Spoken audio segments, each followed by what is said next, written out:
ಇರುವಂತ ಎರಡು ಒಂದೇ ಇವು. ಈ ಎರಡು ಹೆಂಗದಪ್ಪ ಅಂದ್ರೆ ಎರಡು ಜೀವ ಈಶ್ವರ ಇವು ಹೆಂಗಯ್ಯವಪ್ಪ ಅಂದ್ರ ಪರಮಾತ್ಮನ ಆ ಬ್ರಹ್ಮನ ಇವು ಏನಾಗ್ಯವಪ್ಪ ಅಂದ್ರ ಅಣು ಮಮೇವಂಶ ಜೀವಲೋಕಿ ಇವೇ ಜೀವಲೋಕ ಆಗ್ಯಾವು. ಎಲ್ಲವೂ ಕೂಡ ಒಂದೇ ಅದ. ಬ್ರಹ್ಮ ಅಂದ್ರ ಬ್ಯಾರೆ ಅಲ್ಲ, ಈಶ್ವರ ಅಂದ್ರ ಬ್ಯಾರೆ ಅಲ್ಲ, ಜೀವ ಅಂದ್ರ ಬ್ಯಾರೆ ಅಲ್ಲ ಅನ್ನುವಂಥದ್ದನ್ನ ನಮಗ್ ಗಟ್ಟಿ ಮಾಡಕ ನಮಗೆ ಈ ಇಂಥ ಪೂಜೆ ಮಾಡುದ್ರಿಂದ ನಿನ್ನ ಪೂಜೆ ನೀ ಮಾಡ್ದಂಗ ಆಗ್ತದ.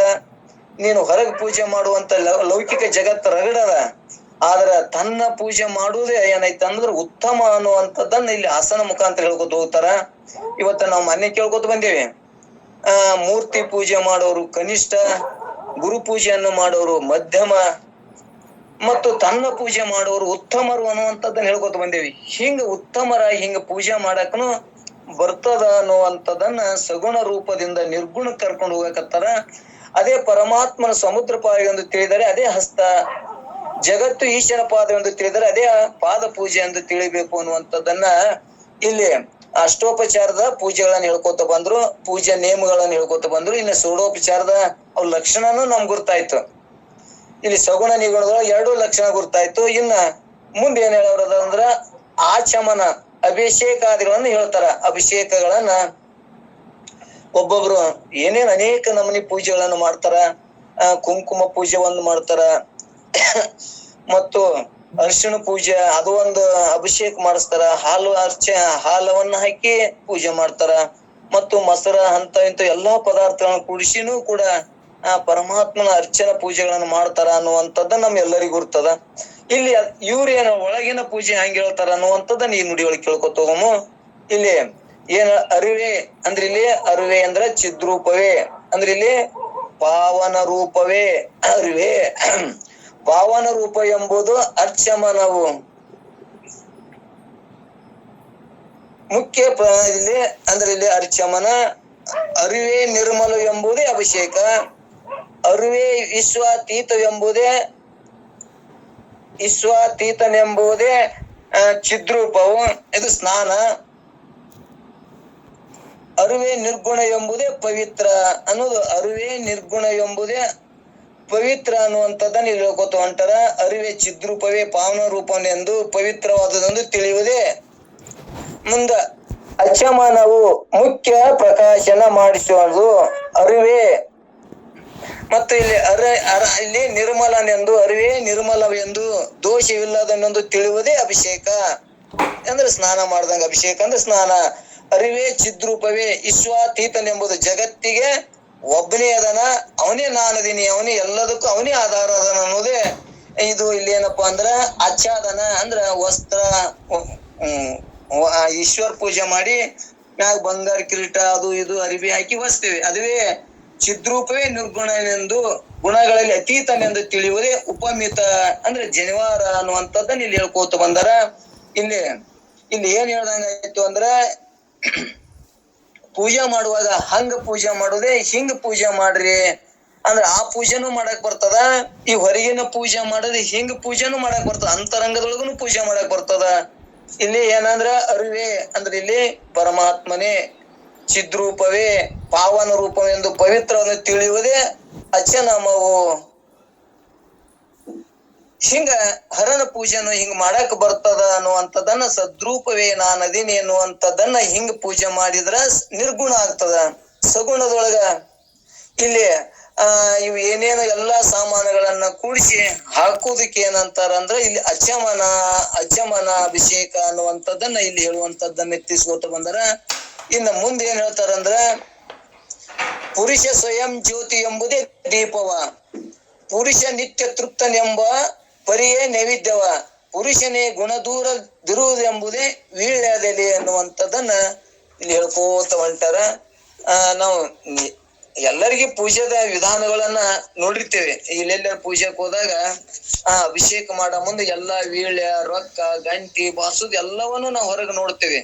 ಅಂದ್ರೆ ಅಭಿಷೇಕ, ವಿಭೂತಿ ಹಚ್ಚುದು, ಗಂಧ ಹಚ್ಚುದು, ಅಕ್ಷತೆ ಹಾಕೋದು, ಪತ್ರ ಏರ್ಸುದು, ದೀಪ ಮಾಡಿಸುದು, ಧೂಪ ಮತ್ತು ದೀಪ ಮತ್ತ ಗಂಟನಾದ ಮಾಡುದು, ನೈವೇದ್ಯ ಮಾಡುದು, ಇವು ಎಲ್ಲವೂ ಕೂಡ ಏನಪ್ಪಾ ಅಂದ್ರ ಫಲಾನೆ, ತಾಂಬೂಲ, ದಕ್ಷಿಣ, ಕರ್ಪೂರ ದೀಪ, ಪ್ರದಕ್ಷಿಣ ಮತ್ತು ನಮಸ್ಕಾರ ಮಾಡುದು ಹೊರಗೆ ನಾವು ಎಲ್ಲರಿಗೂ ಗುರ್ತದ. ಇಂಥ ಪೂಜೆ ಮಾಡುವುದೇ ಇಲ್ಲಿ ಹಿಂಗ್ ಪೂಜೆ ಮಾಡಕ್ನು ಬರ್ತದ ಅನ್ನುವಂಥದ್ದನ್ನ ನಾವು ತಿಳ್ಕೊಂಡೇವಂದ್ರ ಹೊರಗಿಂದು ಸಗುಣದೊಳಗಿನ ಪೂಜೆ ನಿರ್ಗುಣ ಪೂಜೆ ಶ್ರೇಷ್ಠವಾದದ್ದು ಅನ್ನುವಂಥದ್ದನ್ನ ತಿಳಿಸುವಂತ ಅವ್ರ ತಾತ್ಪರ್ಯ. ಇಲ್ಲಿ ಏನ್ ಹೇಳ್ತಾರಂದ್ರೆ ಇಂಥ ಪೂಜೆಯನ್ನು ಮಾಡದೆ ಇಲ್ಲಿ ಚಿತ್ತ ಚದ್ರೂಪವೇ ಶೋಭೆ ಮನೋಹರವಾಗಿರೋದು, ಅರಿವೇ ಅಲಂಕೃತಿ ತಾನೇ ಅಲಂಕಾರ ಮಾಡುವುದು, ಚಿತ್ತೆಂಬ ಚಿದ್ರೂಪನೆಂಬುದ ಬಗೆಯ ಭಾವನೆ, ಅನುಲೇಪನ ಗಂಧ ಹಚ್ಚುವಿಕೆ, ಚಿತ್ತ ಚಿದ್ರೂಪವೇ ಅನಾದಿ ನಾದನೆಂಬ ನಾದ. ಇಲ್ಲಿ ಅನಾದಿ ಹೇಳ್ಯಾರಪ್ಪ ಅಂದ್ರೆ ಇಲ್ಲಿ ನಾದ ಬಿಂದು ಕಲೆ ಮೊದಲಾದಗಳಿಗೆ ಆದಿ ಎಂಬುದೇ ಕಾರಣವಾಗಿರುವುದು. ಹಿಂಗೆ ತಿಳಿಯುವುದೇ ಪುಷ್ಪ ಹೂವನ್ನು ಏರಿಸಿದಂತಾಗುವುದು. ಚಿತ್ತ ಎಂಬುದು ಅರಿವೇ ಅತಿ ಕೀರ್ತಿ ಬಹಳ ಹೊಗಳಿಕೆ ಅಂತ ಹೇಳಿ ಹಿಂಗ್ ತಿಳ್ಕೊಳಕ್ ಬರ್ತದ. ತಿಳಿಯುವುದು ಅದೇ ಧೂಪ ಸಮರ್ಪಣೆಯಾಗಿರುವುದು ಅನ್ನುವಂಥದ್ದನ್ನ ತಿಳಿಸ್ಕೊತ ಬಂದಾರ. ಇಲ್ಲಿ 5ನೇ ನುಡಿಯೊಳಗ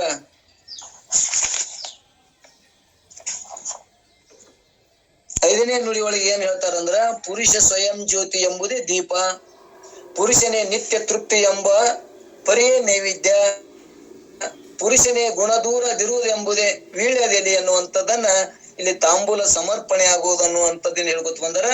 ಇಲ್ಲಿ ಪುರುಷ ಅಂದ್ರ ಆತ್ಮನು ಸ್ವಯಂ ಜ್ಯೋತಿ ಎಂಬುದೇ ತನ್ನಷ್ಟಕ್ಕೆ ತಾನೇ ಬೆಳಗುವನಾಗಿರುವುದರಿಂದ ಅದು ಅರಿಯುವುದೇ ದೀಪ.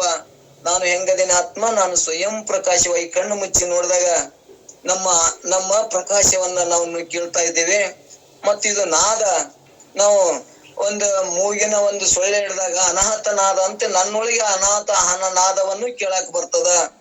ಆ ಅನಾಥ ನಾದದೊಳಗ ನಾದ ಬಿಂದು ಕಲೆ ಅನ್ನುವಂಥದ್ದನ್ನ ನಾವು ಹಿಂದೆ ಕೇಳ್ಕೋತ ಬಂದೇವಿ. ಇಂಥವೆಲ್ಲವೂ ಕೂಡ ಹಿಂಗ ಪೂಜೆ ಮಾಡುವುದು ಶ್ರೇಷ್ಠವಾದದ್ದು ಅನ್ನುವಂಥದ್ದನ್ನ ಹಿಂಗ ಸಗುಣ ಜೊತೆಗೆ ನಿರ್ಗುಣ ಜ್ಞಾನವನ್ನು ಮಾಡ್ಕೊಳಕ್ ಬರ್ತದ ಅನ್ನುವಂಥದ್ದನ್ನ, ಯಾಕಂದ್ರ ಮಾಯಿ ಉಪಾಧಿ ಒಳಗೊಂಡವರು ಈಶ್ವರನ ಪೂಜೆಯನ್ನ ಹೊರಗ ಅಜ್ಞಾನದೊಳಗ ಮೂರ್ತಿ ಪೂಜೆ ಮಾಡ್ತಾರ. ಯಾಕ ಅವ್ರು ಮಾಯಿಯನ್ನು ಒಪ್ಕೊಂಡವ್ರು. ಅವರು ನಮಗೇನ್ ಅನ್ಸಿದ, ಮಾಯಿ ಇಲ್ಲಾರ್ದು ನನ್ನೊಳಗೆ ಇಲ್ಲವೇ ಇಲ್ಲ, ಬೆಳಕಿನೊಳಗೆ ಕತ್ಲೈತೆ ಅನ್ನೋಂದ್ರೆ ಇಲ್ಲವೇ ಇಲ್ಲ, ಕತ್ಲೈತೆ ಅಂದ್ರೆ ಬೆಳಕದಂದ್ರೆ ಇಲ್ಲ. ಹಂಗ ನಮಗ ವಿವೇಕದಿಂದ ನಮಗ್ ಏನಾಗ್ಯದ, ನಾನು ಆತ್ಮನೇ ಇದೀನಿ ಅನ್ನುವಂಥದ್ದನ್ನ ನಮಗ್ ಪ್ರಕಾಶ ಆಗ್ಯದ. ಈಗ ನಾವು ದಿನ ಕೇಳೋದ್ರಿಂದ ನಮ್ಗೆ ಗುರ್ತಾಗ್ಯದ. ಆದ್ರ ಸ್ಥಿತಿ ಆಗ್ಬೇಕಪ್ಪ ಅಂದ್ರೆ ಒಂದಿಷ್ಟು ಸಾಧನೆಗಳು ಮಾಡ್ಬೇಕು ಅನ್ನುವಂಥದ್ದು ಹೇಳೇವಿ. ನಮಗೆ ಈ ಶಾಸ್ತ್ರ ಕೇಳೋರಿಗೆ ಎಲ್ಲರಿಗೂ ಕೂಡ ಇದ್ರದ್ದು ವಿಚಾರಗಳು ಗುರ್ತದ. ಆದ್ರೆ ಸ್ಥಿತಿ ಆಗೋಲ್ದು, ಅದ್ರ ಮನಸ್ಸಲ್ಲಿ ಸ್ಥಿರ ಆಗೋಲ್ದು ಅಂತಂದ್ರೆ ಏನಿರ್ತಂದ್ ಸ್ವಲ್ಪ ಸಾಧನೆ ಕೊರತಿರ್ತದ. ಧ್ಯಾನ ಯೋಗ ಈ ಸಂಸಾರ ಭೋಗದ ಬಯಕೆಗಳಿವು ಏನಿರ್ತಾವ ನಮ್ಮಲ್ಲಿನ ಕಡಿಮೆ ಆಗಿರಂಗಿಲ್ಲ. ಅದಕ್ಕೆ ಅವು ಏನಾಗ್ತದ, ಸ್ಥಿತಿ ಆಗಂಗಿಲ್ಲ, ಮತ್ತೆ ಹೊರಗೆ ಬರ್ತಿರ್ತದ. ಇಂಥವು ಸ್ವಲ್ಪ ಸಾಧನೆ ಮಾಡಿದೇವಂದ್ರ ಅಂತರಂಗದ ಪೂಜೆ ನಮಗ ಅನುಭವಕ್ಕೆ ಬರ್ತದ ಅನ್ನುವಂಥದ್ದನ್ನ ನಾವು ಕಂಡುಕೊಂಡಿದ್ದೇವಂದ್ರ ಕಂಡ್ಕೊಳಕ್ ಬರ್ತದ. ಇಲ್ಲಿ ಒಟ್ಟಾರೆ ನಿರ್ಗುಣ ಜ್ಞಾನವನ್ನು ಮಾಡ್ಕೊಳಕ ಈ ಸಗುಣ ರೂಪದಿಂದ ತಿಳಿಸುವಂತದೊಂದು ಪರಿ ಅದ ನಿಜಗೊಂಡ್ರದು. ಹಿಂಗ ಪೂಜೆಯನ್ನು ಮಾಡಾಕ್ ಬರ್ತದ, ಹಿಂಗ ಅಂತರಂಗದ ಪೂಜೆಯನ್ನು ಮಾಡಾಕ್ ಬರ್ತದ. ಎರಡೂ ಪೂಜೆ ಮಾಡಾಕ್ ಬರ್ತದ. ಸಗುಣದೊಳಗ ಮಾಡಿದ್ರ ಏನ್ ಫಲ ಅದನ್ನು ನಮ್ಗ್ ಗುರ್ತದ, ನಿರ್ಗುಣದೊಳಗ ಪೂಜೆ ಮಾಡಿದ್ರು ಏನ್ ಫಲ ಅದನ್ನು ನಮ್ಗ್ ಗುರ್ತದ. ನಿರ್ಗುಣ ಪೂಜೆ ಮಾಡಿದೆವು ಅಂದ್ರ ನಾವ್ ಮುಕ್ತರಾಗ್ತೇವೆ ಅನ್ನುವಂಥದ್ದು ಕೇಳಿವಿ. ಮತ್ತು ಸಗುಣದೊಳಗ ಪೂಜೆ ಮಾಡಿದೆವಪ್ಪ ಅಂದ್ರ, ಮೂರ್ತಿ ಪೂಜೆ ಮಾಡಿದೆವಂದ್ರ ನಮಗ್ ಏನಾಗ್ತದ, ಸಿರಿ ಸಂಪತ್ತು ಸಿಗ್ತದ ಅನ್ನುವಂಥದ್ದನ್ನ ಹಿಂದ್ ಕೇಳ್ಕೊತ ಬಂದೇವೆ. ಇನ್ನು ವಾಣಿಯಿಂದ ಅವನ್ನ ಅದೇ ಭಗವಂತನ ಸ್ಮರಿಸುದು ಚಿಂತನ ಹಿಂಗ್ ಮಾಡಿದೆವಪ್ಪ ಅಂದ್ರ ನಮ್ಗ ಸ್ವರ್ಗಲೋಕನೂ ಸಿಗ್ತದ. ಈ ಮೂರು ಪರಿಯಾದ ಪೂಜೆಗಳನ್ನ ನಮಗ್ ಗುರ್ತಾಗ್ಲಿ ಅಂತೇಳಿ ಅವ್ರು ತಿಳಿಸ್ತಾರ. ನಮಗ್ ಗುರ್ತದ ಯಾವ ಪೂಜೆ ಮಾಡಿದ್ರೆ ಏನ್ ಫಲ ಅದ, ಸಗುಣದೊಳಗ ಮಾಡಿದ್ರೆ ಏನ್ ಫಲ ಅದ, ನಿರ್ಗುಣದೊಳಗ ಮಾಡಿದ್ರೆ ಏನ್ ಫಲ ಅದ ಅನ್ನುವಂಥದ್ದನ್ನ ಮಾಯಿ ಒಳಗೊಂಡು, ನಾನು ಅಂದ್ರ ಅಜ್ಞಾನ, ದೇಹ ನಾನು ಅಂತ ತಿಳ್ಕೊಂಡು ಪೂಜೆ ಮಾಡುದ್ರಲಿಂದ ಇಲ್ಲಿ ಏನು ಫಲ ಆಗ್ತದ. ಇದು ನಾನು ಅಂದ್ರ ಮಾಯಿ ಇಲ್ಲಾರ್ದು ನನ್ನೊಳಗೆ ಇಲ್ಲೇ ಇಲ್ಲ ಅನ್ನುವಂಥದ್ದನ್ನ ಹಿಂಗ ಪೂಜೆ ಮಾಡಿದೇವಂದ್ರ ನಮ್ಗ ಸ್ವರ್ಗ ಅಂದ್ರೇನು ಮುಕ್ತಿ ಆಕ್ಕದ, ಜ್ಞಾನ ಆಕ್ಕದ, ಜ್ಞಾನದಿಂದ ಮೋಕ್ಷ ಹೊಂದ್ತೇವೆ ಅನ್ನುವಂಥದ್ದನ್ನ ತಿಳ್ಸಾಕ ಹಿಂಗ ಪೂಜೆಯನ್ನ ಮಾಡ್ರಿ ಅನ್ನುವಂಥದ್ದು ಅನೇಕ ರೀತಿಯಿಂದ ಪೂಜೆದ ಸಗುಣದೊಳಗ ತಿಳಿಸುವಂತ ಇಲ್ಲಿ ಯಮ ನೇಮ ಆಸನ ಹಿಂಗ್ ಪೂಜೆ ಮಾಡಕ್ ಬರ್ತದ ಅನ್ನುವಂಥದ್ದನ್ನ ಇಲ್ಲಿ ನೇಮದೊಳಗೆ ಯಮ ನೇಮ ಆಸನದೊಳಗೆ ಹೇಳ್ಕೋತ ಹೊಂಟಾರ. ಹಿಂಗ ನಾವ್ ಸ್ವಲ್ಪ ಹಳ್ಳಿ ಇದನ್ನೇ ಕೇಳ್ಕೋತ ಹೋದೆ ಅಂದ್ರ ಯಾವ ಪೂಜೆ ಶ್ರೇಷ್ಠ ಅನ್ನುವಂತ ನಮಗೆ ಅನುಭವ ಬರ್ತದ. ಈ ಪೂಜೆ ಎಷ್ಟು ಸರಳ ಅದಲ್ಲ, ನಾನು ಬೆಳಕ ನಾನೇ ಸ್ವಯಂ ಸ್ವರೂಪ ನಾನಿದೀನಿ ಅನ್ನುವಂಥದ್ದನ್ನ ಈ ದೀಪ ಹಚ್ಚು, ನಾನು ಆನಂದ ಸ್ವರೂಪನೇ ಇದೀನಿ ಅಂತ ಇಂತ ನೀವಿದ್ದೇಳಿ, ನಾನು ನಿತ್ಯನದೀನಿ ಅಂತ ಇಂಥ ಬೆಳಕನ್ನ ನೀನು ಕಂಡುಕೋ ಅನ್ನುವಂಥದ್ದನ್ನ ಇಲ್ಲಿ ನಿಜಗೊಂಡದ ಒಂದು ರೀತಿಯಿಂದ ಸಗುಣದಿಂದ ನಿರ್ಗುಣ ಜ್ಞಾನವನ್ನು ಮಾಡ್ಕೊಡಕತ್ತಾರ ಅನ್ನುವಂಥದ್ದನ್ನ ಇಂಥ ಪೂಜೆಯನ್ನು ಮಾಡಿದ್ರೆ ಇಂಥ ಫಲ ಸಿಗ್ತದ, ನೀ ಹಿಂಗ್ ಪೂಜೆ ಮಾಡಿದೆ ಅಂದ್ರೆ ಹಿಂಗ್ ಫಲ ಸಿಗ್ತದ ಅನ್ನುವಂಥದ್ದನ್ನ ನಮ್ ಕಂಡುಕೊಂಡು ಬಂದಾರ. ಆದ್ರ ಅದನ್ನ ನಾವು ನಿಶ್ಚಯ ಮಾಡ್ಬೇಕು.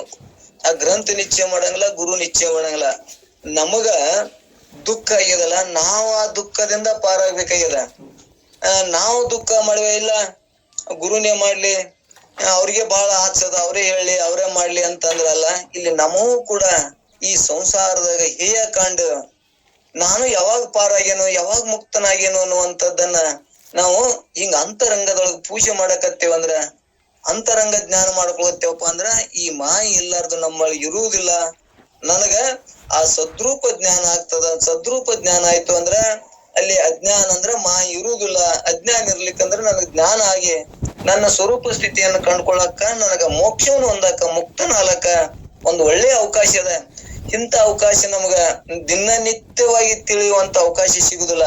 ಅದಕ್ಕೆ ನಾವ್ ಎಲ್ಲರೂ ಪುಣ್ಯವಂತರು, ಭಾಗ್ಯವಂತರ ಅಂತೇಳಿ ನಮ್ಗೆ ಇಂತ ಕೇಳಕ್ ಅವಕಾಶ ಸಿಗ್ತದ. ಹೊರತಾರ್ಥ ಪುಣ್ಯ ಇಲ್ಲದವರಿಗೆ ಎಂದು ಸಾಧ್ಯ ಮೈತ್ರಿ? ಇದು ಎಲ್ಲರಿಗೆ ಜಡರಿಗೆ ಅದ್ವೈತ ತಿಳಿಯಲಿಕ್ಕೆ ಅದು ಎಲ್ಲರಿಗೆ ಸಾಧ್ಯನು ಇಲ್ಲ ಮೈತ್ರಿ. ನೀನು ಬಹಳ ಪುಣ್ಯವಂತಳು ಅನ್ನುವಂಥದ್ದನ್ನ ಅಲ್ಲಿ ಯಾಜ್ಞವಲ್ಕರ್ ಹೇಳ್ಕೊತ ಬಂದಾರ. ಅದರಂತೆ ಇಲ್ಲಿ ಇನ್ನೊಂದು ಎಲ್ಲರಿಗೆ ಸಾಧ್ಯನು ಅಂದ್ರ ಇದು ಬಹುನಾಮ್ ಜನ್ಮ ನಾಮಂತೆ, ಬಹಳ ಜನ್ಮ ನಾವು ಅನೇಕ ಪುಣ್ಯ ಕಾರ್ಯಗಳನ್ನ ಮಾಡೇವಿ ಅಂತೇಳಿ ಇಂತ ವೇದಾಂತ ಕೇಳ್ತೇವೆ. ಇಲ್ಲಿಕಂದ್ರೆ ನಮಗ್ ಕೇಳಕ್ ಆಗುದಿಲ್ಲ. ಒಂದೊಂದು ಹೊರಗೆ ಕೇಳ್ತೇವೆ. ಆ ಹೊರಗ ಇಂದ್ರಿಯ ಒಳಗ ಆನಂದ ಪಡುವಂತವು ಕೇಳ್ತೇವೆ, ಸಿನಿಮಾ ನೋಡುದ್ರಿಂದ ಮತ್ ಇಂಥವ್ ಏನೋ ಪುರಾಣ ಕೇಳುದ್ರಿಂದ ನಮ್ಗ್ ಹೊರಗೆ ಇಂದ್ರಿಯಗಳಿಗೆ ಆನಂದ ಆಗ್ತದ. ಅದನ್ನ ಬಹಳ ಮಂದಿ ಕೇಳ್ತಾರ. ಆದ್ರ ತನ್ನನ್ನ ತಾನ ತಿಳ್ಕೊಂಡು ಮುಕ್ತನಾಗ್ಬೇಕು ಅನ್ನೋರು ಬಹಳ ಕಡಿಮೆ. ಅದಕ್ಕ ನಾವು ಪುಣ್ಯವಂತರು ಇಷ್ಟು ಜನ ನಾವು ಕೇಳ್ತೇವಲ್ಲ. ಮತ್ತದ್ರಾಗ ಅಲ್ಲಿ ಹೇಳ್ಕೊತ ಬಂದಾರ, ಶರಣರನ್ನು ಹೇಳ್ಕೊತ ಬಂದಾರ. ಲಕ್ಷಕ್ಕೊಬ್ರು ಶರಣರು, ಲಕ್ಷಕ್ಕೊಬ್ರು ಭಕ್ತು ಅಂತಾರ. ನಾವು ಲಕ್ಷದೊಳಗ ಒಬ್ರು ಅಂತ ತಿಳ್ಕೊಬೇಕು. ಉಳ್ಕಾದವ್ರು ಎಲ್ಲರೂ ದೇಹಾದಿ ಬುದ್ಧಿಗಳನ್ನ ಅನುಕೂಲಕ್ಕಾಗಿ ಕಾರ್ಯ ಮಾಡ್ತಾರ, ಕೇಳ್ತಾರ, ಹೇಳ್ತಾರ. ಆದ್ರ ಆತ್ಮನೇ ನಾನ್ ಅದೀನಿ ಅನ್ನುವಂಥದ್ದನ್ನ ಕೇಳ್ಬೇಕಾದ್ರ ನಾವು ಅನೇಕ ಜನ್ಮದ ಪುಣ್ಯದ ಫಲ ಅದ. ನಾವೆಲ್ಲರೂ ಪುಣ್ಯಾತ್ಮರು. ಇನ್ನೊಂದ್ ಸ್ವಲ್ಪ ಇದನ್ನ ಬಿಟ್ಟು ಬಿಡದೆ ನಿಶ್ಚಯ ಮಾಡ್ಕೊಂಡೇವಂದ್ರ ನಮ್ಮ ಜನ್ಮ ಪಾವನ ಆಗ್ತದ. ಹಿಂಗ ಸಗುಣ ಪೂಜೆದಿಂದ ನಿರ್ಗುಣ ಜ್ಞಾನವನ್ನು ಮಾಡ್ಕೊಂಡು ಮುಕ್ತನಾಲಕ್ ಬರ್ತದ ಅನ್ನುವಂಥದ್ದನ್ನ ಪರಮಾನುಭೂತಿ ಎಂಬ ಉದ್ದೇಶದ ಅಂತ ಉದ್ದೇಶವನ್ನ ನಾವು ನೀವು ಕೇಳಿ ಮುಕ್ತರಾಗೋಣ ಅನ್ನುವಂಥದ್ದನ್ನ ಒಂದೆರಡು ಮಾತುಗಳನ್ನ ಹೇಳಿದ್ರೆ ಏನೋ ಕಡಿಮೆ ಆಗಿರ್ತಾವ, ಒಂದಿಷ್ಟು ಹೆಚ್ಚು ಆಗಿರ್ತಾವ. ತಾವು ನನ್ನನ್ನು ಕ್ಷಮಿಸ್ತೀರಿ ಅಂತೇಳಿ ನನ್ನ ಒಂದೆರಡು ಮಾತು. ಅದ್ವೈತ ಚಕ್ರವರ್ತಿ ಜಗದ್ಗುರು ಸಿದ್ಧಾರೂಢರಲ್ಲಿ, ಗುರುನಾಥರೂಢರಲ್ಲಿ, ಆರೂಢ ಜ್ಯೋತಿ ಶಿವಪುತ್ರಪ್ಪಗಳಲ್ಲಿವು, ಅಭಿನವ ಸ್ತ್ರೀಗಳಲ್ಲಿ ಅಭಿನವ ಸಿದ್ಧಾರೂಢರಲ್ಲಿವು, ನಿಜಗುಣ ಶಿವಗಳಲ್ಲಿವು, ಬಸವಾದಿ ಶರಣರಲ್ಲಿ, ವಿದ್ಯಾನಂದರಲ್ಲಿ, ಅನಂತನಂತ ಕೋಟಿ ದೀರ್ಘದಂಡ ನಮಸ್ಕರಿಸಿ ಶಂಕರಾನಂದರ ಶರಣರ ಮೊದಲು ಮಾಡಿಕೊಂಡು ಎಲ್ಲಾ ಶರಣರ ತಾಯಿಗಳ ಪಾದಕ್ಕೂ ದೀರ್ಘದಂಡ ನಮಸ್ಕರಿಸಿ ಇವತ್ತಿನ 5ನೆಯ ಸಂಧಿಯಲ್ಲಿ ಬರುವಂತ ನಮ್ಮ ಶರಣರು ವಿಸ್ತಾರವಾಗಿ ಪ್ರತಿಪಾದನೆ ಮಾಡ್ಯಾರ. ಮತ್ತಿವತ್ತ ಚರ್ಚೆ ಅದ್ರೊಳಗ ಇವತ್ತೇನ್ ಹೇಳಿದ್ರು ಅಂದ್ರ, ಪೂರ್ವ ಸೂತ್ರದಲ್ಲಿ ಈಶ್ವರನ ಪೂಜೆ ಎನ್ನುವ ಅಧಿಕಾರಿಗಳು ತಮ್ಮ ಅಧಿಕಾರ ಗುಣವಾಗಿ ತ್ರಿಗುಣಗಳಿಂದ ಮಾಡಬೇಕೆಂದು ಹೇಳಿ, ಅದರಲ್ಲಿ ಮನಸ್ಸಿನಿಂದ ಮಾಡುವ ಪೂಜೆ ಉತ್ಕೃಷ್ಟವಾಗಿದೆ ಎಂದು ಮುಕ್ತಿಗೆ ಸಾಧನವಾಗಿದೆ ಎಂಬುದು ಹೇಳಿದ್ರು ನಿನ್ನೆ ಪದ್ಯದಲ್ಲಿ. ಇವತ್ತು ಈ ಸೂತ್ರದಲ್ಲಿ ಈಶ್ವರನ ಪೂಜೆ ಲಕ್ಷಣದಿಂದ ಮಾಡತಕ್ಕದ್ದೆಂದು ಹೇಳುತ್ತಾರೆ. ಅಂದರೆ ಈಶ್ವರನು ತನ್ನ ಆತ್ಮ ಸ್ವರೂಪನೇ ಆಗಿರುವುದರಿಂದ ಆತ್ಮ ಲಕ್ಷಣದಿಂದಲೇ ಆ ಲಕ್ಷ್ಯ ರೂಪವಾದ ಆತ್ಮನ್ನು ಸ್ಮರಿಸುವುದರಿಂದ ಈಶ್ವರ ಪೂಜೆ ಮಾಡಿದಂತ ಆಗುತ್ತದೆ ಎಂದು ಈ ಸೂತ್ರ ಹೇಳುತ್ತಾರೆ. ಮಾಡು ಶಿವಾರ್ಚನೆಯ ಹೃದಯಾಬ್ಜದೋಳ ಆಡದೆ ಬೇರೊಂದು ಮತವನು ಅಂತಾರ.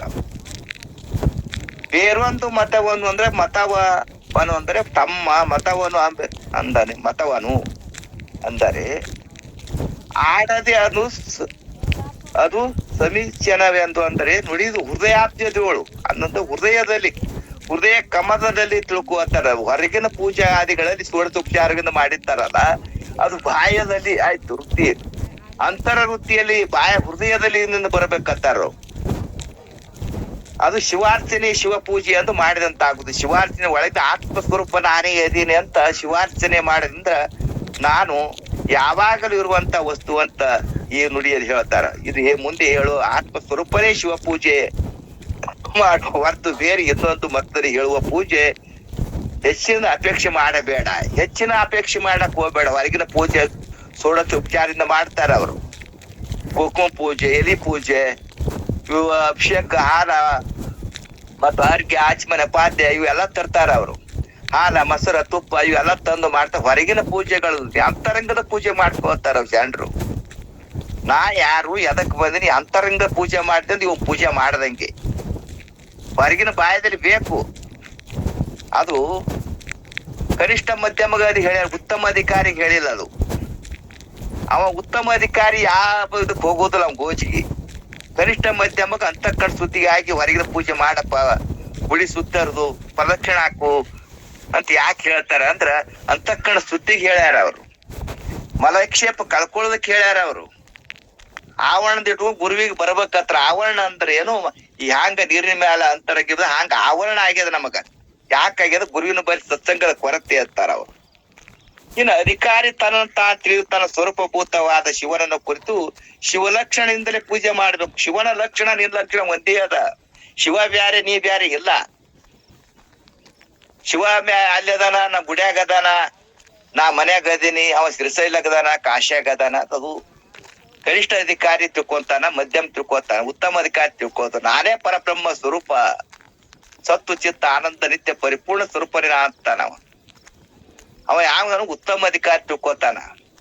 ಇವು ಮಧ್ಯಮ ಅಧಿಕಾರಿಗೆ ಬೇಕೇ. ಹೊರಗಿನ ಬಾಯದ್ರಿ ಇವೆಲ್ಲ ಷೋಡಶೋಪಚಾರಗಳು ಮಾಡುದ್ರಿಂದ ಏನಾಗ್ತದ ಅಂದ್ರ ಇವ್ ಅಂತಕ್ಕಂಡ್ ಸುದ್ದಿ ಆಗ್ತದ. ಅದು ನಿಷ್ಕಾಮ ಪುಣ್ಯದಿಂದ ಮಾಡಬೇಕು. ಫಲ ಅಪೇಕ್ಷಿತ ಮಾಡಬಾರ್ದು. ಯಾವದೇ ಆಗಲಿ ಅಂತಾರ ಅವ್ರು. ಫಲದ ಅಪೇಕ್ಷಿತ ಅಂದ್ರೆ ಅಂತಕ್ಕಂಡ್ ಸುದ್ದಿ ಆಗೋದಿಲ್ಲ. ನಿಷ್ಕಾಮ ಪುಣ್ಯ ಮಾಡಿದೆ ಅಂತ ಅಂತಕ್ಕಂಡ್ ಸುದ್ದಿ ಆಗ್ತದಂತಾರ ಅವ್ರು. ಇನ್ನು ಅಧಿಕಾರಿ ತಿಳಿದು ತನ್ನ ಸ್ವರೂಪಭೂತವಾದ ಶಿವನನ್ನು ಕುರಿತು ಶಿವಲಕ್ಷಣದಿಂದಲೇ ಪೂಜೆ ಮಾಡು. ಶಿವನ ಲಕ್ಷಣದಿಂದಲೇ ಪೂಜೆ ಮಾಡು. ಶಿವನೇ ನಾನಂತೂ ಪೂಜೆ ಮಾಡು. ಮಾಯ ಹೊಂದದ ಬೋಧವನ್ನು ಶುದ್ಧ ಮತಿ ಬಿಡಿ ವೈಯಾರದಿಂದ ಭಾವಿಸುತ್ತಾನು. ಕಾಯದೆ ಕರ್ಣ ಅಂತರದೊಳು ಸದ್ಗುಣ ಸಮುದಾಯ ಅನುಗುಣದಿಂದ ಬದಿಸು.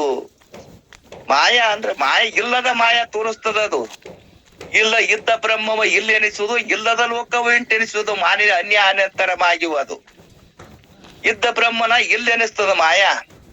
ಇಲ್ಲದ ಲೋಕ ಜಗತ್ ತೋರಿಸ್ತದದು. ಇಲ್ಲದ ಮಾಯ ಅದು. ಆದ್ರೆ ನೆಚ್ಚಿಕೊತ್ ಕೂತೀವಿ. ಮಾಯನೇ ಇಲ್ಲ. ಇನ್ನು ಯಾವಾದ್ರು ತಿಳ್ಕೊಂಡಿ ಅಂದ್ರ ನಿಮ್ ಮಾಯನೇ ಇಲ್ಲ. ಮಾಯಾ ಆಗ್ಯದ ತಿಳ್ಕೊಂಡಿ ನೀನು. ಆ ಮಾಯಾ ನಿನಗೆ ಆವರಣ ಮಾಡ್ಯದ ಅಂತ ಆಗ್ಯದ. ಏನೋ ಆವರಣೆ ಆಗಿಲ್ಲ. ಅದು ಇದ್ದು ಬ್ರಹ್ಮನಿಗಿಲ್ಲ ಇಲ್ಲದ ನಿಶ್ಯದ. ಇಲ್ಲದ ಲೋಕ ಜಗತ್ತು ಸತ್ಯ ಅಂತ ನಿಶ್ಯದದು. ಯಾಕ? ಅಜ್ಞಾನಿಗಳಿಗೆ. ಜ್ಞಾನಿಗೆ ಅನಿಸಿಲ್ಲದು. ಜ್ಞಾನಿ ಅದಕ್ ಸಾಕ್ಷಿ ಆಗ್ಯದ. ನಾವ ನನಗೇನು ಸಂಬಂಧ ಇಲ್ಲ ಮಾಯಾ ಅಂತಾನ ಜ್ಞಾನಿ. ಅಜ್ಞಾನಿಗಳಿಗೆ ಆವರಣ ಮಾಡ್ದಂಗಾಗ್ಯದ ಮಾಯಾ. ಅಂದರೆ ಶುದ್ಧವಾದ ಅಂತಃಕರಣ ಮಾಯಾ ಸಂಬಂಧಿ ಆವರಣವಿಲ್ಲದ ನಿತ್ಯ ಆದ. ನಿನಗೆ ಆವರಣನೇ ಇಲ್ಲ. ನಿತ್ಯ ಶುದ್ಧವಾದ ಸದ್ರೂಪನು ಬಾಯಿಸತ್ತು. ಆ ಸದ್ರೂಪ ಚಿದ್ರೂಪ ಆನಂದ ನಿತ್ಯ ಪರಿಪೂರ್ಣ ವಸ್ತುವೇ ನಾನು ಅದಿರತ್ತ ಗಟ್ಟಿ ಮಾಡತ್ತಾರ ಅವ್ರು ಒಳಗ ಅಂತರಂಗದಲ್ಲಿ. ಅದೇ ನಾನು ಧ್ಯಾನಿಸುತ್ತಾ ಲಕ್ಷಣಗಳಿಂದಲೇ ತನ್ನನ್ನು ರಕ್ಷಿಸುವುದೇ ಇದೇ ಪೂಜೆ ನೋಡು. ಲಕ್ಷದಿಂದ ಲಕ್ಷಣ ಅಂತ ನೋಡು. ಕಾಯ್ ಕುತ್ತದ್ದೇ ದೇವದತ್ತನ ಮನೆ ಹ್ಯಾಂಗ ಲಕ್ಷಣದಿಂದ ಲಕ್ಷಣ ತಿಳ್ಕೊಂಡಿ. ಹಿಂದೆರಡು ಹಾರಿ ಹೋಗೋದ್ ಲಕ್ಕರ ಕುಂಬಿ ಮೇಲೆ ಲಕ್ಷಣದಿಂದ ಲಕ್ಷಣ ತಿಳ್ಕೊಂಡಿ. ಕಾಯ್ ಕುತ್ತದ್ದೇ ದೇವದತ್ತನ ಮನೆ ಹ್ಯಾಂಗ ತಿಳ್ಕೊಂಡಿ. ಹಾಗ ನಿನ್ನೊಳಗ ಆತ್ಮ ಸ್ವರೂಪನೇ ನಾನು. ಅದ್ ಹಿಂದೆರಡು ಹಾರಿ ಹೋಗೋದ್ ಲಕ್ಕ. ಅದು ಹೋಗಿ ತೋರಿಸ್ತು ದೇವದತ್ತನ ಮನಿ. ಹಾಗ ನಿನ್ನೊಳಗೆ ಹೊರಗಿನ ಹ್ಯಾಂಗ ತೋರಿಸ್ತು ಹಾಗ ನಿನ್ನೊಳಗೆ ಲಕ್ಷ್ಯವಾದ ಲಕ್ಷಣದಿಂದ ಒಳಗ್ ತಿಳ್ಕೊಂಡೆ ಬಂದ ಆತ್ಮ ಸ್ವರೂಪನೇ ನಾ ಅಂತ ತಿಳ್ಕೊಳಕ್ ಬರ್ತಾರ. ಅದು ಲಕ್ಷಿಸುದೇ ಅದೇ ಪೂಜೆ ಆಗುತ್ತದೆ. ಅಂತಾರೆ ಮಣ್ಣಿನ ಗಣಪತಿಯನ್ನು ಮಣ್ಣಿನ ಅಲಂಕಾರವೇ ಮಾಡುತ್ತಾರೆ. ಮಣ್ಣಿನ ಗಣಪತಿ ಹೋಗಿ ಮತ್ತ ಮಣ್ಣಿನ ಅಲಂಕಾರ ಮಾಡಿದಂತೆ ಸುವರ್ಣದ ಗಣಪತಿಗೆ ಸುವರ್ಣದೇ ಅಲಂಕಾರ ಮಾಡುತ್ತಾರೆ. ಮತ್ತೊಂದು ಬೇರೆ ಮಾಡಕ್ ಬರ್ತದನು?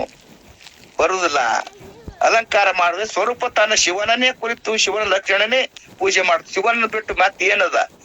ಏನೇ ತರದ ಶಿವನ ಕೊಟ್ಟದ್ದೇ ಅದ ಎಲ್ಲ.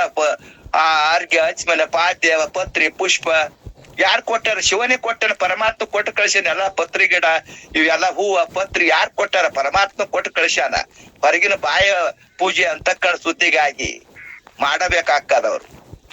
ಅಲ್ಲ ಮಾಡಿದ್ರಾಗಿಂದ ಅಂತಕ್ಕಳ ಸುದ್ದಿ ಹಾಕದ. ಇವೆಲ್ಲ ಮಾಡುವರಿಂದ ತನ್ನ ಸ್ವರೂಪದ ಒಳಗೆ ಏನದ ತಾನೇ ಶಿವರೂಪ ಅನ್ನೋ ತಿಳ್ಕೊಬೇಕತ್ತೆ ಅಂತ ಈ ಪೂಜೆ ಮಾಡುದ್ರಿಂದ ಏನಾಗ್ತದ? ಗಂಗಾ ಸ್ನಾನಾದಿಗಳಂದು ಗಂಗಾ ಎದರಿಂದ ಮಾಡ್ತೀವಿ? ನೀರ್ ತಗೊಂಡ ಗಂಗಾ ನಿಂದ ತಗೊಂಡೇ ಗಂಗಾ ಪೂಜೆ ಹೊಳೆ ಪೂಜೆ ಮಾಡ್ಬೇಕಾಗ್ತದ. ಮತ್ತೊಂದ್ ಬೇರೆ ತರ್ತೀಯನು? ಅವೇ ನೀರನ್ನು ತಗೊಂಡು ಎಲಿ ವಿಳೆದೆಲಿಗೆ ಇಟ್ಟು ಕಡ್ಲಿ ಬ್ಯಾಳಿಗೆ ಇಟ್ಟು ಬಾಯಿಗೆ ಬಂದಿರ್ತಾರೆ ಇಲ್ಲಿ ನಮ್ಮ ಮಠದ ಬಲ್ಲಿ ಬಂದ್ ಅದೇ ಕಡ್ಲಿ ಬ್ಯಾಳಿಗೆ ಇದೆಲಿ ಇಟ್ಟು ಉತ್ತತ್ತಿ ಅಡಿಕಿ ಎಲ್ಲ ಇಟ್ಟಿಗೆ ಪೂಜೆ ಮಾಡಿ ಹಿಂದಗಡೆ ಮತ್ತ ಅದನ್ನ ಇದು ಮಾಡ್ಕೊಂಡ್ಕೆ ಹೋಗ್ತಾರ ಹೊಳೆ ಗಂಗಾ ಪೂಜೆ ಮಾಡಿ. ಇವೆಲ್ಲ ಹೊರಗಿನ ವ್ಯವಹಾರಿಕದಿದ್ವು. ಒಳಗಿನ ಅಂತರಂಗದ ತಿಳ್ಕೋತಾರ. ಅಂತರಂಗದ ಪೂಜೆನೆ ಬೇರೆ, ಹೊರಗಿನ ಬಾಯ ಪೂಜೆನೆ ಬೇರೆ. ಈ ಪೂಜೆಯ ನೀರು ಬೇರೆ ಕಡೆಯಿಂದ ತಂದರೆ ಗಂಗೆಯನ್ನು ನೀರಿನಿಂದಲೇ ಗಂಗೆಯನ್ನು ಪೂಜೆ ಮಾಡಬೇಕಾಗ್ತದೆ. ಈಶ್ವರನ ಲಕ್ಷಣದಿಂದ ಪೂಜೆ ಮಾಡ್ತೀವಿ. ಈಶ್ವರನ ಲಕ್ಷಣದಿಂದ ಈಶ್ವರನ ಪೂಜೆ ಮಾಡ್ಬೇಕಾಗ್ತದೆ. ಮತ್ತೆ ಬೇರೆ ಮಾಡ್ಲಕ್ ಬರ್ತದ? ಇನ್ನು ಈಶ್ವರ ಪೂಜೆಯನ್ನು ಅಷ್ಟ ಉಪಚಾರ ಅಂತಲೂ ಷೋಡಶ ಉಪಚಾರ ಅಂತಲೂ ಹೀಗೆ ಅನೇಕ ವಿಧವಾಗಿ ಉಂಟು. ಅದರಲ್ಲಿ ಷೋಡಶ ಉಪಚಾರದ ಲಕ್ಷಣ ಪೂಜೆ ಹೇಳುತ್ತಾರೆ. ಹರನೇ ಸರ್ವ ಆಧಾರವೆನಿಸುವ ಎಂಬುವುದು ಆಸನವು, ಪರಿಪೂರ್ಣ ಎಂಬುವುದು ಅವಾನವು, ಹರುಷ ವಾರಿದಿ ಎಂಬುವುದೇ ಅರ್ಘ್ಯ, ಜಗವಿದು ಈಶ ಚರಣ ಎಂಬುವುದೇ ಪಾದ್ಯ. ಇದೇ ಅರ್ಘ್ಯ ಆಚಮನ ಪಾದ್ಯಗಳನ್ನು ಹೇಳ್ಯಾರ. ಇವು ಪೂಜೆಗೆ ಬೇಕೇ ಅವು ಅಭಿಷೇಕ ಮಾಡಾಗ. ಹಾಲ ಮೊಸರ ತುಪ್ಪ ಅರ್ಘ್ಯ ಪಾದ್ಯ ಆಚಮನ ಇವೆಲ್ಲ ಬಿದ್ದು ಅಂದ್ರ ಅವ್ರು ಅಭಿಷೇಕ ಮಾಡ್ತಾರ ಗುರುಗಳು. ಪರಮಾತ್ಮನ ಜಗತ್ತಿಗೆ ಆಧಾರ ಅಧಿಷ್ಠಾನ ಆಗಿರುವನೆ ಎಂದು ತಿಳಿಯುವುದೇ ಆಸನ. ನೋಡ್ರಿ, ಇಲ್ಲಿ ಪರಮಾತ್ಮನೇ ಎಲ್ಲಕ್ಕ ಆಧಾರ ನಮ್ಗೆ ಕೊಟ್ಟಾನ. ಎಲ್ಲಕ್ಕೆ ದೇಹಕ್ಕೆ ಆಧಾರ ಕೊಟ್ಟಾನ. ಪರಮಾತ್ಮ ಒಳಗೆ ಅದನ್ನ ನಾವ್ ತಿಳ್ಕೊಳಕ್ತಿರಿ. ನಮ್ಮ ಆಧಾರ ಅವನಿಂದೇ ನೋಡ್ತೀವಿ, ಕೇಳ್ತೀವಿ, ಖುಷಿ ತೋತೀವಿ. ಇವೆಲ್ಲ ಯಾರ ಆಧಾರ? ಒಳಗ ಆತ್ಮ ಚೈತನ್ಯ ಆಧಾರ. ಆತ್ಮ ಚೈತನ್ಯವಾದ ಹೆಣ ಹಾಕದಿದು. ಅದ್ರ ಸತ್ತ ಪಡ್ಕೊಂಡು ಎಲ್ಲಾ ಇವು ಇಂದ್ರಿಯಗಳು ಮಾಡ್ತಾವ. ಜ್ಞಾನೇಂದ್ರಿಯ ಆದಿ, ಕರ್ಮೇಂದ್ರಿಯ ಆದಿ, 25 ತತ್ವಗಳು ಏನ್ ಮಾಡ್ತಾವ ಅಂದ್ರ ಅವನ ಆಶ್ರಯದಲ್ಲಿ ಅದ. ಇವು 5 ಜ್ಞಾನೇಂದ್ರಿಗಾದಿ ಕರ್ಮೇಂದ್ರಿಯನು ಅವನ ಆಶ್ರಯದಿಂದ ಕೆಲಸ ಮಾಡಕತ್ತ. ಅವನೇ ಕಡೆಕಂದ್ರ ಪ್ರಾಣವಾಯು ಎಲ್ಲಾ ಇಂದ್ರಿಯಗಳು ಹೋದ. ಪ್ರಾಣವಾಯು ಎಲ್ಲರೂ ಹೋಗಿ ಬರ್ತೀರಿ ಅಂತ ಹೋಗಿ ಬಂದ್ರು. ಆ ಪ್ರಾಣವಾಯು ಇತ್ತಂದ್ರೆ ಇವು ಎಲ್ಲಾ ಕೆಲಸ ಮಾಡ್ತಾವ. ಪ್ರಾಣನೇ ಹೊರಗೆ ಬಂದಂದ್ರ ಇವಕ್ಕೆ ನಿಂತು ಬಿಡ್ತಾವ. ಹಂಗ ಒಳಗಿನ ಆತ್ಮ ಸ್ವರೂಪನೇ ಪರಮಾತ್ಮನ ಸ್ವರೂಪ. ಅದು ಜಗತ್ತಿಗೆ ಅಧಿಷ್ಠಾನವಾಗಿರುವುದು. ಎಲ್ಲ ಜಗತ್ತಿಗೆ ಆಶ್ರಯ ಕೊಟ್ಟುದೇ ಆತ್ಮ ಸ್ವರೂಪ. ಅದೇ ಏನಂದ್ರ ಆಸನ ಎಂದು ಪೂರ್ಣ ಎಂದು ತಿಳಿಬೇಕು. ಅದೇ ಪೂರ್ಣ ಪರಿಪೂರ್ಣ ಅದು ನಿತ್ಯ ಅದ. ಹ್ಯಾಂಗ ಆಕಾಶವಾಗಿ ಪರಿಪೂರ್ಣ ಅದು, ಇನ್ನು ಸ್ವರೂಪನು ಆಕಾಶದಂತೆ ಪರಿಪೂರ್ಣ ಅದ. ಅದೇ ಕರೆಯೋದು ಆಸನದಲ್ಲಿ ಕೂಡಿಸುವಂಥದ್ದು. ಅದು ಆಸನ ಎಂದು ಕೂಡಿಸುವಂಥದ್ದು. ಆನಂದ ವಿಷಯದಲ್ಲಿ ಪರಮಾತ್ಮ ಸಮುದ್ರ ಹ್ಯಾಂಗ ಸಮುದ್ರ ಉಪಾಯದಲ್ಲಿ ಅದಾನ. ಆಕಾಶ ಹ್ಯಾಂಗ ಅದ ಹಂಗ ಸಮುದ್ರನು ಅಪಾರ ಅದದು. ಹಂಗ ನಿನ್ನ ಸ್ವರೂಪದಂತಾರ ಅವರು ಜನರು. ಅಂತ ಸ್ವರೂಪವನ್ನೇ ಇದ್ದು ಹೊರಗ್ ನೋಡ್ಲಕ್ ಹತ್ತಿದಿ. ಹೊರಗ ಪಾಯದಲ್ಲಿ ಬೇಕು ಅದನ್ನ. ಕನಿಷ್ಠ ಮಧ್ಯಮ ಅಧಿಕಾರಿಗೆ ಹೇಳ್ಯಾರ. ಅದನ್ನ ಒಳಗ್ ಮತ್ತ ಸತ್ಸಂಗದಿಂದ ತಿಳ್ಕೊಂಡ್ ಎಂಬಲ್ಲಿ ಮತ್ತ ನಿರ್ಗುಣಕ್ಕೆ ಹೋಲಕ್ ಬರ್ತದ. ಅದು ಸಗುಣದಾಗ ಹೇಳ್ಯಾರ, ಅದನ್ನು ನಿರ್ಗುಣದಾಗ ಹೇಳಿಲ್ಲ. ನೀರೇ ಪರಮಾತ್ಮ ಅಂತ ಹೇಳ್ತಾರೆ ನಿರ್ಗುಣದಲ್ಲಿ. ಹೋಗ್ಬೇಕಾದ್ರೆ ಅದಿದ್ದೇ ಆಸನ ಅಂತ ಹೇಳಿದರು. ಈ ವಿಷಯ ಪರಮಾತ್ಮ ಸಮುದ್ರ ಉಪಾಯ ಅಂತ ಹೇಳಿ ಅದೇ ಹಸ್ತದ ತೊಳೆಯುವುದೇ ಅದೇ ಹಸ್ತವ್ಯ ತೊಳೆಯುವುದು. ಇದೇ ಪಾದ್ಯ ಅಂತ ಹೇಳುತ್ತಾ. ಇನ್ನ ಪಾದ ಪೂಜೆ ಅಚಿಮನ ಅಭಿಷೇಕ ಹೇಳುತ್ತಾರೆ. ಅರಿವೇ ಪಾವನ ರೂಪ ಎಂಬುವುದೇ ಅಚಿಮನ, ಅರಿವೇ ನಿರ್ಮಲ ಎಂಬುದು ಅಭಿಷೇಕ, ಅರಿವೇ ತಾನು ವಿಶ್ವತೀರ್ಥನೆಂಬುದು ಅತ್ಯಾಧಾರ. ಇವು ಅರಿವೇ ನಿರ್ಗುಣ ಎಂಬುವುದೇ ಪಾದ್ಯ ಅಂತ ಹೇಳ್ತಾರ ಅವರು. ಅರಿವೇ ಅಂದರೆ ಚಿದ್ರೂಪವು. ಸದ್ರೂಪ ಚಿದ್ರೂಪ ಆನಂದ ನಿತ್ಯ ಪರಿಪೂರ್ಣ ಸ್ವರೂಪನೇ ನೀನು. ಆ ಪಾವನ ರೂಪನೆ ಎಂದರೆ ಪವಿತ್ರವಾದದ್ದು. ಎಲ್ಲದಕ್ಕೂ ಪವಿತ್ರವಾದ ಆತ್ಮ ಸ್ವರೂಪದು. ಅದು ಒಂದು ತಿಳ್ಕೊಂಡ್ಬಿಟ್ಟೆ ಅಂತ ಏನೂ ಇಲ್ಲ ಜಗತ್ತಿನೊಳಗೆ. ಅದು ಒಂದೇ ನಮಗ್ ಕೊರತೆ. ಯಾವ ಬ್ರಹ್ಮಜ್ಞಾನಿಗಳು ತಿಳ್ಕೊಂಡಿರ್ತಾರ ಅವ್ರು ಆನಂದೇ ಇರ್ತಾರ. ಯಾಕ ಆತ್ಮ ಸ್ವರೂಪನ ಅಂತ ತಿಳ್ಕೊತ ಹೊರಗಿನ ಜಗತ್ತೆ ಬಾಯದಲ್ಲಿ ಹೋಗೋದೇ ಇಲ್ಲ ಅವ್ರು. ನಾವು ಹೊರಗಿನ ವಿಷಯದಲ್ಲಿ ಹೋಗ್ತೀವಿ. ಶಬ್ದ ಸ್ಪರ್ಶ ರೂಪ ರಸಗಂಧ ನಮ್ಮ ಸುಖ ಹೊರಗೆ ಹೊಂಟಿವಿ. ಜ್ಞಾನಿಗಳು ಹೊರಗೆ ಅವ್ರು ವ್ಯವಹಾರ ಮಾಡ್ತಾರ ಅಂದ್ರೆ ಒಳಗೆ ತನ್ನ ಆತ್ಮ ಸ್ವರೂಪನ ಅಂತ ತಿಳ್ಕೊಂಡು ವ್ಯವಹಾರ ಮಾಡ್ತಾರ. ಅವ್ರು ಅದೇ ಪವಿತ್ರವಾದ ತಿಳಿಯುವುದೇ ಆಚಮನ ಅಂತಾರ ಅವರು. ಅಶ್ಮನ ಪ್ರಕುಶ ಮುಖ್ಯ ಪ್ರಕ್ಷ ಉಳ್ಳಂದು ಮಾಡಿಸಿಕೊಳ್ತಾ ಅರಿವೆ ನಾನು ಅರಿವೆ ಹರನು ನಿರ್ಮಲನೆ ಅಂದು. ಅರಿವೆ ನಿರ್ಮಲನು ಅದಾನವ, ಅರಿವೆ ದೋಷವಿಲ್ಲದವನು. ಅವನ ದೋಷ ಯಾವ ದೋಷಗಳಿಲ್ಲ, ಅವ ಯಾವ ಮಲದೋಷ ಇಲ್ಲ, ವಿಕ್ಷೇಪ ದೋಷ ಇಲ್ಲ, ಆವರಣ ದೋಷಗಳಿಲ್ಲ ಅಂತ ಆತ್ಮವ. ಅದೇ ಅಭಿಷೇಕ ಸ್ಥಾನವೆನಿಸುವುದು. ಚಿದ್ರೂಪವೇ ಚಿದ್ರೂಪವೇ ವಿಶ್ವಾತೀತನ ಅಂದರೆ ಜಗತ್ತಿಗೆ ಮೀರಿದ ಒಂದು ವಿಶ್ವಾತೂಪ. ಎಲ್ಲದಕ್ಕೂ ವಿಶ್ವದಲ್ಲಿ ಎಲ್ಲ ಅದಾನ. ಇಲ್ಲೇ ನಮ್ಮ ಕರ್ನಾಟಕದಾಗ ಅದಾನ, ಇಲ್ಲೇ ಇದ್ರಾಗ ಎಲ್ಲಾ ರಾಜ್ಯದಲ್ಲಿ ಅದಾನವ. ಎಲ್ಲ ಆಕಾಶ ಎಲ್ತಾನದ ಅವ ಆತ್ಮಸ್ವರೂಪ ಎಲ್ಲದರಲ್ಲೇ ತುಂಬಿಕೊಂಡಾನವ. ಇರಿ 84 ಜೀವರಾಶಿಗಳಲ್ಲಿ ಆತ್ಮಸ್ವರೂಪದಿಂದಲೇ ಎಲ್ಲ ಕೆಲಸ ಮಾಡ್ತಾವ. ಅವನು ಸತ್ತ ಇರ್ಲಿಕ್ಕಂದ್ ನಡಿದೇ ಇಲ್ಲ. ಅದೇ ಅತ್ಯಾದಕವನ್ನು ವಸ್ತ್ರ, ಅದೇ ಹೊಚ್ಚುವುದೇ ವಸ್ತ್ರ ಹೋಗ್ತದೆ. ಅರಿವೇ ಚಿತ್ರೂಪವೇ ನಿರ್ಗುಣವೆನಿಸುವುದು. ಅದು ಚಿತ್ರೂಪ ನಿರ್ಗುಣ ಎಂದು ಹೇಳುತ್ತಾರೆ. ಆ ಗುಣಗಳ ಅತೀತನಾಗಿರ್ತಾನೆ ಅವ. ಗುಣಗಳಿಗೆ ಅತೀತದಾನ ಪರಮಾತ್ಮ. ಹಂಗ ನಿನ್ನ ಸ್ವರೂಪನು ಅತೀತದಿ. ಅತೀತ ಇದ್ದಲ್ಲಿ ಆತ್ಮ ಸ್ವರೂಪ ನಾವು ಮಾತಾಡ್ತೀವಿ, ಕೇಳ್ತೀವಿ, ಹೋಗ್ತೀವಿ, ಬರ್ತೀವಿ. ಆತ್ಮ ಸತ್ತ ಪಡ್ಕೊಂಡೆ ಎಲ್ಲ ಕೆಲಸ ಮಾಡಕತ್ತೀವಿ ನಾವು. ಚಿತ್ತ ಎಂಬುವನೇ ತಿಳಿಯಲ ಅಲಂಕೃತಿ ತಾನೇ ಚಿತ್ತ ಎಂಬ ಬಗೆಯ ಲೇಪನ. ಚಿತ್ತ ನಾದವೆಂಬುವುದೇ ಪುಷ್ಪ ಕೀರ್ತಿ ಎಂತು ಚಿತ್ತೆಂಬುವುದೇ ಧೂಪ ಅಂತ ಹೇಳ್ತಾರ. ಚಿತ್ತಿ ಅಂದ್ರೆ ಸದ್ರೂಪ, ಚಿದ್ರೂಪ. ಶೋಭನವೇ ಎಂಬಂದ್ರೆ ಮನೋಹರವಾಗಿರುವುದೆಂಬುದು. ತಿಳಿ ಅಂದ್ರೆ ಅರಿವೆ ತಿಳಿ ಅಂದ್ರೆ ಅರಿವೆ. ಅಲಂಕೃತಿ ಅಂದ್ರೆ ಅಲಂಕಾರವಾಗಿರುವುದು. ಎಲ್ಲ ಜಾಗವಾರಿಗ ಲಿಂಗಕ್ಕೆ ಪೂಜೆ ಅಲಂಕಾರ ಮಾಡ್ತೀವಿ. ತನ್ನ ಅಲಂಕಾರ ತಾನೇ ಮಾಡ್ಕೋಬೇಕು. ತಾನೇ ಅಂದ್ರೆ ತಾನೇ ಚಿದ್ರೂಪ, ಚಿದ್ರೂಪನೆ ಅಂದು. ಬಗೆ ಅಂದ್ರೆ ಭಾವನೆ ಅಂದು. ಅನುಲೇಪನ ಅಂದ್ರೆ ಗಂಧವನ್ನು ಹಚ್ಚುವುದು. ಗಂಧ ಅಕ್ಷತ ಧೂಪ ಹ್ಯಾಂಗ ಮಾಡ್ತಾರ, ಆ ಗಂಧ ಹೊರಗಿನ ಒಳಗ್ ಗಂಧ ನೀನೇ ಹತ್ತುಗೋತಾರ. ಅಂತರಾತ್ಮದ ಗಂಧ. ಚಿತ್ತ ಚಿದ್ರೂಪೇನಾದ ಎಂದು ನಾದ ಬಿಂದು ಕಲಾತೀತ ಹೇಳ್ತಾರರು. ನಾದದಿಂದಲೂ ಪರಮಾತ್ಮ ಹೆಂಗದ, ಬಿಂದುದಿಂದಲೂ ಪರಿಪೂರ್ಣ ಅದಾನವ. ನಾದ ಬಿಂದು ಕಲಾತೀತ ಅದಾನವ. ಮೊದಲಾದಿಂದ ಆದಿ ಅಂದರೆ ಕಾರಣವಾಗಿರುವುದು. ಅದೇ ಪುಷ್ಪ ಅಂದ್ರೆ ಹೂವ ಏರ್ಸುವುದು. ಪುಷ್ಪ ಅಂದ್ರೆ ಹೂವ ಏರ್ಸುವುದು. ಪತ್ರಿ ಹೂವ ಏರ್ಸುವುದ್ರಿಂದ ಏನಾಗ್ತದ, ನಮ್ಮ ಮನೋವೃತ್ತಿ ಏನಾಗ್ತು. ಇವತ್ತು ಅಭಿಷೇಕ ಮಾಡಿ ಬಂದ್ ನೋಡ್ರಿ, ಭಾರಿ ಆನಂದ ಆಯ್ತು. ಷೋಡಶೋಪಚಾರನು ಮಾಡಿ ಬಂದೆ, ಹೋಗಿ ಸೋಮೇಶ್ವರಗ ಮಾಡಿ ಬಂದೆ ಅಂತ ಅವಂತ ಹೇಳ್ತಾನ. ಅದು ಮಾಡಿದ್ರಿಂದ ಎಂತದ, ಆ ಮನಸ್ಸು ಶುದ್ಧಿ ಆಗ್ತದ ಅಂತಾರ ಅವ್ರು ಹೊರಗಿನ ಬಾಯದಲ್ಲಿ. ಅತಿ ಕೀರ್ತಿಗೂ ಬಹಳ ಒಳಗೆ ಹೊಗಳಿವನು ಅಂತ ಮತ್ತೇನು ಹೊಂದುವುದು, ಅದೇ ತಿಳಿಯುವುದು. ಧೂಪ ಸಮರ್ಪಣ, ಇದೇ ದೀಪ ಸಮರ್ಪಣವಾಗುವುದು ಲಿಂಗಕ್ಕೆ ಅಂತಾರ. ಇನ್ನು ಪುಷ್ಪ ಪುರುಷನು ಸ್ವಯಂ ಜ್ಯೋತಿಯಿಂದ, ದೀಪ ಪುರುಷನು ನಿತ್ಯ ತೃಪ್ತನೆಂಬ ಅರಿವೇ ನೈವೇದ್ಯ ಪುರುಷನೇ ಗುಣದೂರನೆಂಬುವುದೇ ವಿಳೆದೆಲಿ ಅಂತ ಹೇಳ್ತಾರೆ ಇಲ್ಲಿ. ಪುರುಷ ಅಂದರೆ ಆತ್ಮನು, ಸ್ವಯಂ ಜ್ಯೋತಿ ಎಂಬುವುದೇ ತನ್ನಷ್ಟಕ್ಕೆ ತಾನೇ ಬೆಳಗುವನಾಗಿರುವನು. ಅರಿವೆ ಅಂದರೆ ದೀಪವು ಅಂದ್ರೆ ನಿರಂಜನನು, ನಿರಂಜನ ಸ್ವರೂಪದನವ. ದೀಪ ಅಂದ್ರೆ ಹಚ್ಚುವುದರಿಂದ ನಿರಂಜನನು ಎಂಬುವುದು. ಆ ಪುರುಷನು ಅಂದ್ರೆ ಪರಮಾತ್ಮನು. ನಿತ್ಯ ತೃಪ್ತನೆಂಬವ, ನಿತ್ಯ ತೃಪ್ತದಾನ. ನಮ್ಮಂಗಿದು ಇದಿಲ್ಲವ, ಬೇಕು ಇರುದಿಲ್ಲ. ಅವ ನಿತ್ಯ ತೃಪ್ತನೇ ಅದನ ಪರಮಾತ್ಮ. ಹಾಗ ನಿತ್ಯ ತೃಪ್ತನೇ ನೀ ಅದೀರಿ. ನಿನ್ನ ನಿತ್ಯ ತೃಪ್ತ ಇದ್ದು ಹೊರಗಿನಲ್ಲಿ ಸುಖ ಹೊಂಟಿದಿ. ಹ್ಯಾಂಗ ನಾಯಿ ತನ್ನ ಎದುರಿನಲ್ಲಿ ಆ ಸುಖ ಹ್ಯಾಂಗ ಹೊಂಟದ, ನಾವು ಈ ವಿಷಯಗಳ ಸುಖ ಹೊಂಟಿವಿ ಅಂತಾರ ಅವ್ರು. ಇಲ್ಲೇ ಇಲ್ಲ ಅಲ್ಲಿ ಒಣ ಎಲುಕಡು ತನ್ನ ಇದರಂತೆ ತನ್ನ ರಕ್ತನೇ ಬಿದ್ದು ಸುಖ ಹೊಂಟದ ನಾಯಿ. ಹಂಗ ನಮ್ಮದು ಇದೇ ಶಬ್ದ ಸ್ಪರ್ಶ ರೂಪ ರಸ ಗಂಧದಲ್ಲಿ ಅದ ಹೊಂಟಿವಿ, ಸುಖನೇ ಸಿಕ್ಕೇ ಇಲ್ಲ. ಹಂಗಾಗಿ ನಮ್ದು ಹಾಂಗಿ ನಿರಂಜನ ಅಂತ ದೀಪ ಹಚ್ಚುವುದೇ ನಿರಂಜನವಾಗಿರುವುದು. ಯಾವಾಗಲೂ ಸಂತುಷ್ಟವಾಗಿರುವುದು.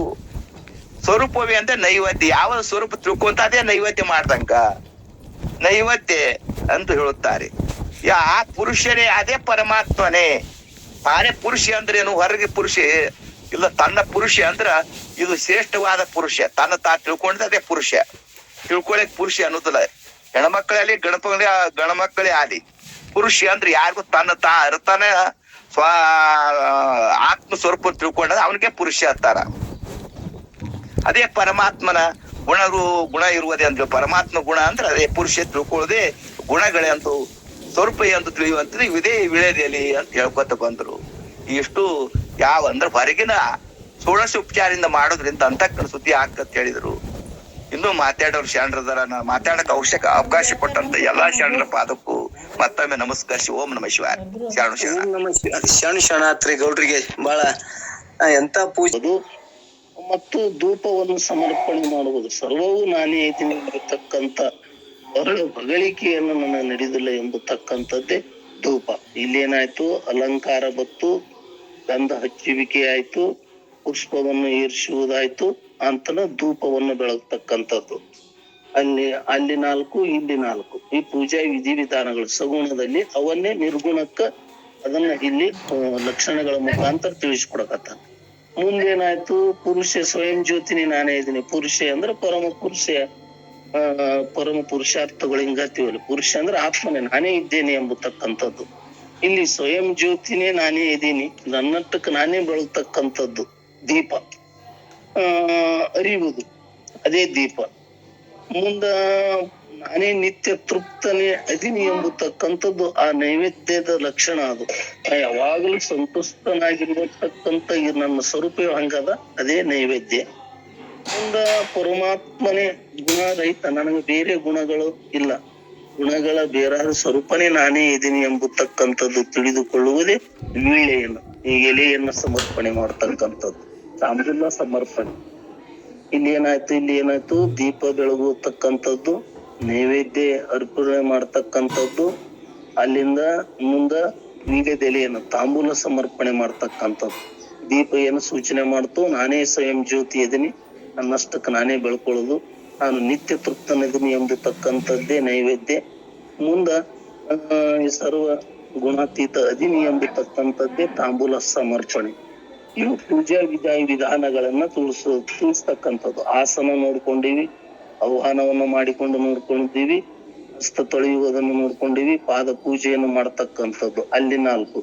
ಇಲ್ಲಿ ಮುಂದೇನಾಯ್ತು, ಅಲಂಕಾರ, ಗಂಧ ಹಚ್ಚುವಿಕೆ, ಪುಷ್ಪವನ್ನು ಸಮರ್ಪಣೆ ಮಾಡುವುದು, ಧೂಪವನ್ನು ಸಮರ್ಪಣೆ ಮಾಡುವುದು. ಮುಂದೆ ಇಲ್ಲಿ ಏನಾಯ್ತು, ದೀಪವನ್ನು ಬೆಳಗ್ತಕ್ಕಂಥದ್ದು, ನೈವೇದ್ಯವನ್ನು ಸಮರ್ಪಣೆ ಮಾಡ್ತಕ್ಕಂಥದ್ದು, ನೈವೇದ್ಯ ಆದ ಮೇಲೆ ತಾಂಬೂಲ. ಇವು ಸಗುಣದಲ್ಲಿ ಬರ್ತಕ್ಕಂಥ ಪೂಜಾ ವಿಧಾನಗಳನ್ನ ನಿರ್ಗುಣದ ಲಕ್ಷಣಗಳ ಮುಖಾಂತರ ಪರಮ ಪೂಜ್ಯರು ಅವುಗಳು ಏನನ್ನು ಸೂಚಿಸ್ತಾವ ಎಂಬತಕ್ಕಂಥದ್ದನ್ನು ಒಟ್ಟಾರೆ ಇಲ್ಲಿ ನಾವು ನೋಡಿಕೊಂಡಾಗ ಎಷ್ಟು ಇದು ನೋಡ್ರಿ, ಷೋಡೋಪಚಾರಗಳು ಮಾಡ್ಬೇಕಂದ್ರೆ ಎಷ್ಟು ವಿಧಿವಿಧಾನಗಳದಾವು, ಎಷ್ಟು ತೊಂದರೆಗಳ ನಾವು ನೋಡ್ತೀವಿ. ಆ ಮಂತ್ರ ಈ ಮಂತ್ರ ಅಂತಕ್ಕದ್ದು ಎಲ್ಲದಕ್ಕೂ ಹೊರತಾಗಿ ಎಲ್ಲವನ್ನು ನೋಡವನು ನಾನೇ, ಎಲ್ಲದಕ್ಕೂ ಕಾರಣೀಕರ್ತನೇ ನಾನೇ ಎಂಬುದು ನಿಶ್ಚಯ ನಾವು ಮಾಡಿಕೊಂಡಾಗ ನಾವು ಪರಮ ಪುರುಷರೇ, ಪರಮ ಆನಂದವೇ ನಾವು ಅದೀವಿ, ಸರ್ವವೂ ನಾನೇ ಇದೀನಿ, ಸರ್ವವೂ ನನ್ನಿಂದಲೇ ಬೆಳತಕ್ಕಂಥದ್ದು ಎಂಬತಕ್ಕಂಥ ನಿಜ ಜ್ಞಾನ ಆಯ್ತು ಅಂತಂದಾಗ ನಾನು ಏನಿರ್ತೀನಿ, ಇಚ್ಛಾರಹಿತನಾಗಿ ಮುಕ್ತಿಯನ್ನು ಹೊಂದಿತೀನಿ ಎಂಬತಕ್ಕಂಥದ್ದನ್ನು ಪರಮ ಪೂಜ್ಯರು ಬಹಳ ಸವಿಸ್ತಾರವಾಗಿ ತಿಳಿಸ್ಕೊಟ್ಟಾರ. ಅದಕ್ಕಾಗಿ ಅದರಂತೆ ನಾವೆಲ್ಲರನ್ನು ತಿಳಿದುಕೊಂಡು ಒಂದೊಂದನ್ನು ನನ್ನಲ್ಲಿರುವ ದೋಷಗಳನ್ನು ತ್ಯಾಗ ಮಾಡಿ ಆ ನಿಜ ಸತ್ಯದ ಅರಿವಿನ ಕಡೆ ನಾವು ನಡೆಯೋಣ ಎಂಬತಕ್ಕಂಥ ನನ್ನೊಂದೆರಡು ವಾಕ್ಪುಷ್ಪಗಳನ್ನು ಪರಮ ಪೂಜ್ಯರ ಶ್ರೀ ಶರಣಕ್ಕೆ ಸಮರ್ಪಣೆ